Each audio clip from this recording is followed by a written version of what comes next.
In the quiet town of Kaptembwa, mornings were once filled with rooster calls and the distant sounds of a waking village. But now another sound joins the chorus, the chime of WhatsApp notifications.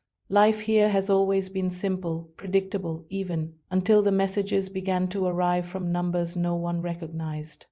It started with a young man named Kiptoo. One night, while he was scrolling through memes, a message appeared on his phone, glowing in the darkness. It read, "My son, the rain will fall tomorrow. Fix the roof before it leaks again." The contact name was Maziarop Sang, his grandfather, who had passed away years ago. Kiptoo stared at the screen, his heart pounding in his chest. By morning, it seemed everyone in Kaptembwa had a story. The entire town was buzzing with a strange new energy. Mama Korono received a text that reminded her of her wedding song from 1978. A melody she hadn't heard in decades. The chief got a stern message warning him not to cut down the sacred fig tree that stood at the edge of the village. Even the pastor was bewildered. His phone kept typing out Bible verses all by itself. "Be still and know that I am God," it wrote. People gathered in small groups, whispering, their faces a mixture of fear and wonder. That evening, as the sun dipped below the horizon, the people gathered under the old baobab tree, their faces lit by the glow of their screens. From the shadows stepped Nyacinda, the oldest woman in the village, her eyes holding the wisdom of generations. She looked at the crowd and spoke, her voice deep and resonant.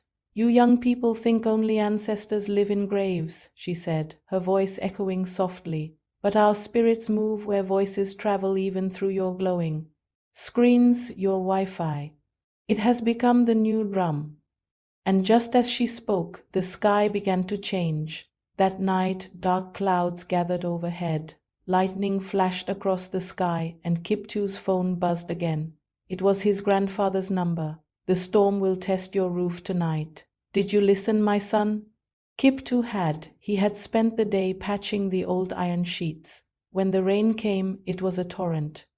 It flooded homes and turned pathways into rivers. The next morning, every house that had ignored the strange messages was damaged except for Kiptoo's, which stood dry and safe. By morning, the fear had transformed into something else, a sense of connection, of wonder. The people stopped being afraid of the messages. They gave them a name, the Wi-Fi Spirits.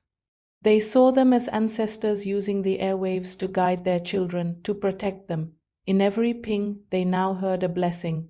In every warning, they heard a whisper from the past, a reminder that they were not alone. Because no matter how modern we become, no matter how much the world changes, the past always finds a signal to reach us. Thanks for watching. If you enjoyed this story, don't forget to like, subscribe, and hit that bell for more African tales. Until next time, stay connected.